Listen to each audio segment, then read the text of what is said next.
So I decided to get out of my little makeshift studio and come out to this place. This is called Chrissy Field in San Francisco, and I'll give you a quick pan so you can see what this looks like. It's sunset. And that's the Golden Gate Bridge over there.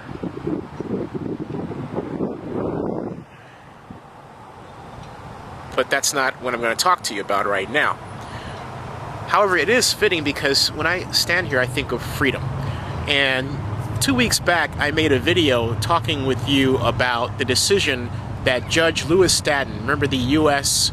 District Court judge out of Manhattan who ordered Google to turn over personal information on what you and I watch on YouTube, including the IP addresses, a unique address that each one of us has that designates where we are at a certain time that we're looking at a YouTube video, and not only that, as sometimes as tightly as what zip code. Also remember that I said there was a situation created such that Viacom could sell the information to a private contractor who could then take the information and resell it to the Chinese government, who could then use that information to locate dissidents who use the internet to get out their messages against the practices of the Chinese government and arrest those persons and possibly kill them. Well, reality has occurred, although not because of Judge Louis Staten's decision.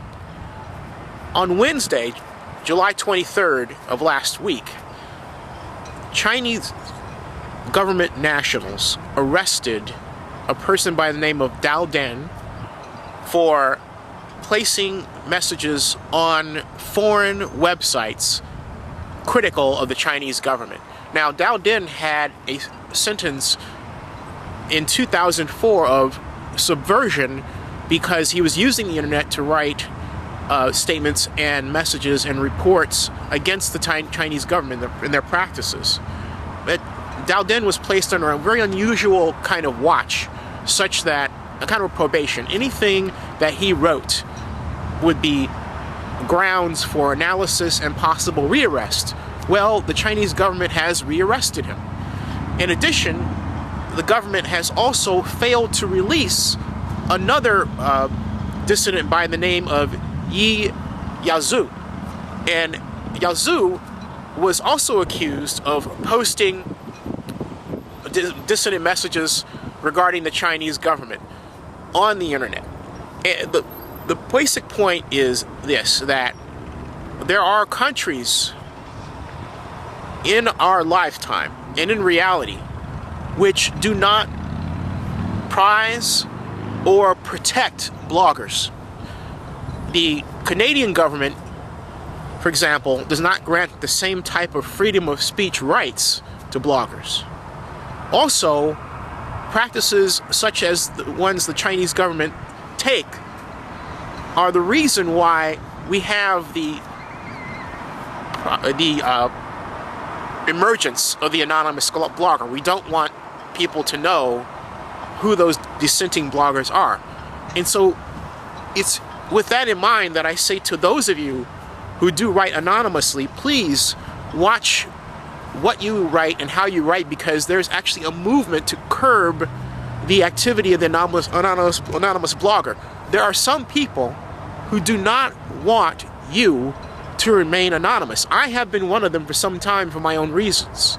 I'm starting to rethink that, but I'm making this plea to you to be nicer if you're going to remain anonymous. Don't be anonymous for the purpose of saying something nasty. You're actually hurting the reason for the tradition of the anonymous blogger and the anonymous commenter. Additionally, this kind of action by the Chinese government specifically should be written more about by American bloggers, and also it should be made an issue by the American press. The reason why the Chinese dissidents are being locked up now is not just because they were writing against the Chinese government on the internet, but because the Chinese government does not want foreign newspaper writers and editors to be exposed to the dissidents and thus write more negative things about the Chinese government and the culture. From the point of view of mainland China, the political road to the Olympics is smooth. There's no problem. Mainland Chinese people have no idea that this is going on. We do. We have to get the word out and make sure that in some kind of way they too are informed. We also must call into question the actions of President Bush for simply saying he's going to go over to China but not make a statement regarding the practices of the Chinese government. Yes, I understand that he does not want the Chinese government to lose face. I understand his political position, but the simple fact of the matter is that China has done some terrible things, and they must be called to task on their actions on the world stage, even as the Olympics are being held. Thank you.